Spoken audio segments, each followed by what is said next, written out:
An-Nasa'i. Di situ ada doa yang selalu dibaca Rasulullah SAW sehabis beliau melakukan sholat subuh, di mana doa ini sangat terkait dengan materi yang mau kita bahas pada kesempatan ini.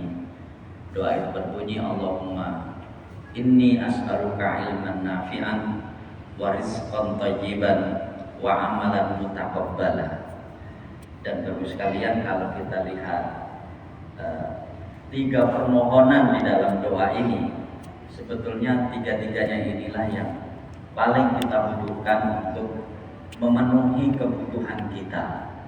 Apakah kebutuhan akal pikiran, kebutuhan fisik, dan juga kebutuhan rohani.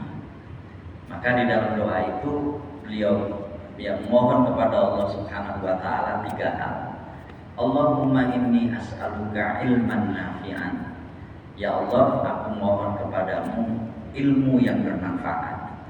Dan semua kita tahu bahwa ilmu itu adalah menu akal, ya, makanannya akal pikiran kita ini. Tapi lebih spesifik pada permohonan ini, Rasulullah SAW memohon kepada Allah Subhanahu wa taala ilmu yang bermanfaat, bukan sembarang ilmu. Kalau Bapak Ibu sekalian masih ingat, saya pernah menyampaikan tentang 8 kriteria ilmu itu disebut sebagai ilmu yang bermanfaat, sebagaimana disampaikan oleh Imam Ghazali dalam bukunya Ihya, ya. Jadi Al-Ihya Ulumuddin itu, bahwa yang ringkasnya adalah bahwa ilmu yang bermanfaat itu adalah semua bentuk pengetahuan yang manakala orang itu mengetahui itu dan kemudian melaksanakannya, maka akan semakin dekat dia hubungannya dengan Allah Subhanahu wa taala.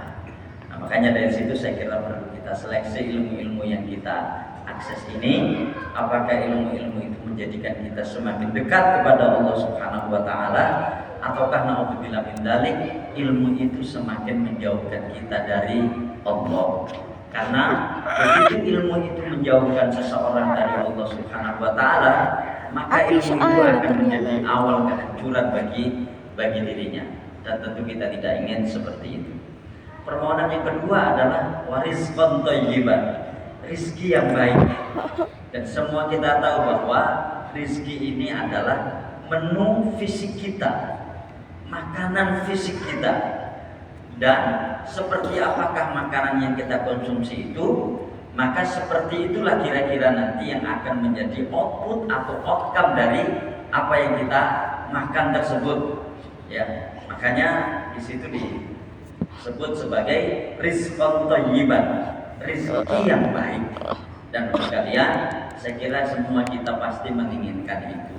Dalam doa-doa keseharian kita yang kita minta kepada Allah Subhanahu wa taala adalah rezeki yang baik. Karena begitu yang kita akses itu adalah rezeki yang tidak baik, maka yang akan terjadi adalah efek dari rezeki itu manakala kita konsumsi. Jangan seperti itu, dan saya kira bab-bab seperti ini sudah sering kita dengarkan. Dan yang ketiga adalah wa amalan mutaqabbala, dan aku mohon kepadamu ya Allah amal yang diterima. Terus sekalian, orang yang paling terposok dalam kehidupan beragama ini adalah manakala dia melakukan sebuah amal yang Allah Subhanahu wa taala tidak berkenan untuk menerima. Ya kan? Itu adalah awal bencana bagi dirinya. Bagaimana dia sholat, bagaimana dia menunaikan zakat, mungkin juga sudah melaksanakan ibadah haji, juga berpuasa pada bulan Ramadan, tapi Allah tidak berkenan menerima. Itu kan bencana bagi orang itu.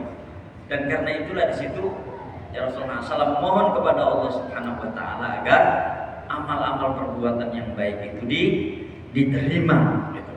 Saya membayangkan sekalian kalau Rasulullah SAW yang sudah sebaik-baik orang yang paling bertakwa itu masih memohon kepada Allah Subhanahu wa taala agar amal baiknya itu diterima, nah apatah lagi kita. Nah, saya kira termasuk kehadiran kita pada kesempatan ini itu kan dalam rangka untuk itu. Pada Jumat yang lalu, jadi Jumat pertama setelah kita libur Ramadan itu, saya sudah sampaikan bahwa di antara tanda amal itu diterima adalah orang itu mengerjakan amal berikutnya tidak istirahat di dalam amalnya. Makanya sampai-sampai Ibnu Rajab Al-Hambali itu mengatakan sesungguhnya membiasakan puasa setelah puasa Ramadan itu adalah tanda bahwa puasa Ramadannya itu diterima. Saya ulang sekali lagi, membiasakan puasa ya setelah puasa Ramadan, maka itu adalah tanda bahwa insya Allah ibadah puasa Ramadannya itu diterima. Nah, kira-kira kalau kita lihat sebaliknya kan seperti itu. Jadi kalau ada orang setelah puasa Ramadan itu kemudian istirahat sama sekali tidak pernah melakukan puasa, ya kira-kira ibadah puasanya itu, ibadah puasa Ramadannya itu tidak diterima. Nah, seperti itu. Nah, sekalian tadi disampaikan oleh Pak Jalil ya, bahwa Selasa depan itu yang Selasa malam itu ya, itu adalah tanggal 29 Syawal. Dan itu artinya kalau Syawal itu 29 hari, berarti Selasa malam itu adalah hari terakhir. Nah, berarti Rabu itu adalah hari terakhir Syawal. Nah, saya nggak tahu, mudah-mudahan kita semuanya sudah menunaikan ibadah puasa di bulan Syawal yang 6 hari itu ya. Karena khususnya bagi bapak-bapak ya yang tidak punya halangan khusus ya untuk melakukan puasa Syawal. Nah, ini tinggal berapa hari ini berarti? Tinggal Senin sama Selasa ya. Ini sing kurang-kurang siji, kurang-kurang loro ya. Nah, segera itu kita selesaikan puasa 6 hari kita di bulan Syawal. Nah, sekalian